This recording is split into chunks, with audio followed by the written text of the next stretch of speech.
Assalamualaikum warahmatullahi wabarakatuh. Saya Mimi Nur Azmi. Saya salah satu mahasiswi Institut Teknologi dan Bisnis Ahmad Dahlan Karawaci yang mengambil jurusan S1 Manajemen. Tujuan saya membuat video ini untuk memenuhi tugas akhir ujian semester genap dari mata kuliah Akidah dan Akhlak.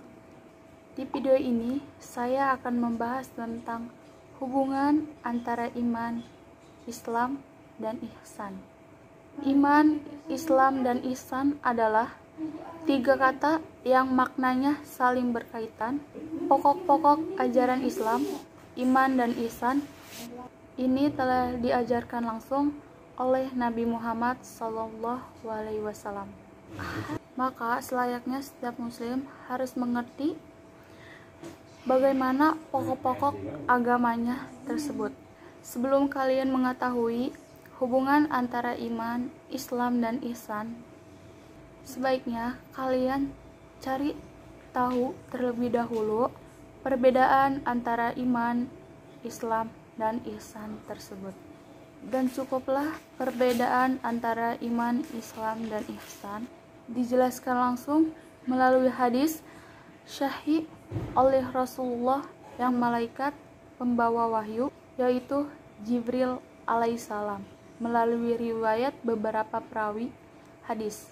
Dari Umar radhiyallahu anhu, ia berkata, ketika kami duduk di sisi Rasulullah suatu hari, tiba-tiba datanglah seorang laki-laki yang mengenakan baju yang sangat putih dan berambut yang sangat hitam, tidak tampak padanya bekas-bekas perjalanan jauh, dan tidak ada seorang pun di antara kami yang mengenalnya.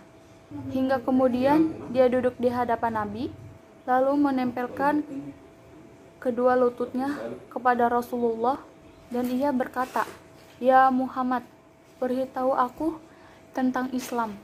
Maka bersabdalah Rasulullah, "Islam adalah engkau bersaksi bahwa tidak ada ilah selain Allah, dan bahwa Nabi Muhammad adalah utusan Allah.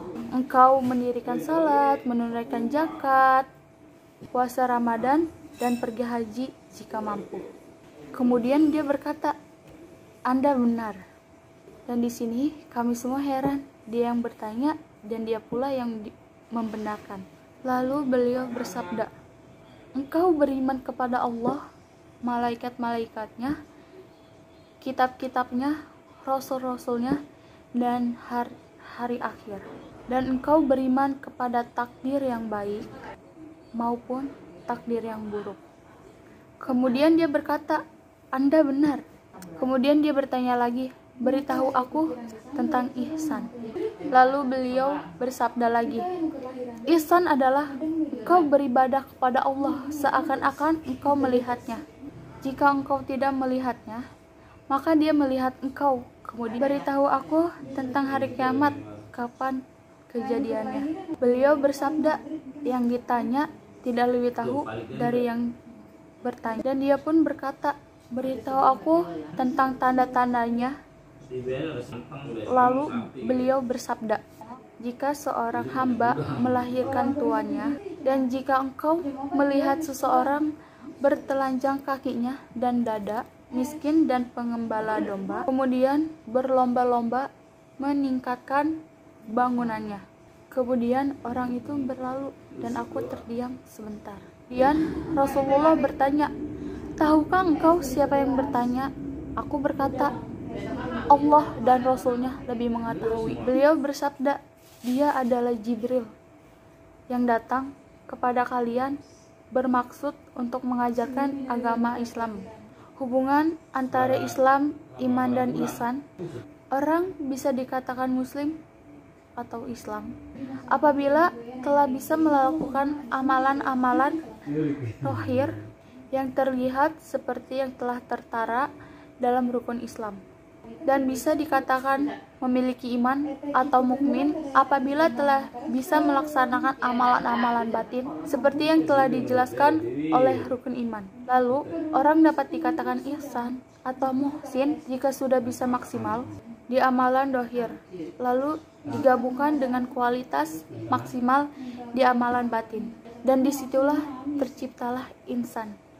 Agama Allah itu terdiri dari 3 level. Yang pertama, yaitu Islam menjadi orang muslim yang telah mampu melaksanakan semua rukun Islam. Yang kedua yaitu iman menjadi orang yang mukmin yang telah mampu melaksanakan semua rukun iman. Yang ketiga yaitu ihsan menjadi orang muslim, mampu maksimal dalam rukun Islam dan rukun iman dan semua ibadah yang dilakukan, merasa seakan-akan diawasi oleh Allah Subhanahu wa Ta'ala. Setiap orang muslim atau Islam pasti memiliki iman dan Islam. Setiap orang mukmin atau beriman pasti orang Islam. Tapi tidak semua orang Islam itu beriman. Sekian yang saya bisa berikan tentang hubungan antara iman, Islam, dan ihsan. Lebihnya mohon maaf. Wassalamualaikum warahmatullahi wabarakatuh. Terima kasih.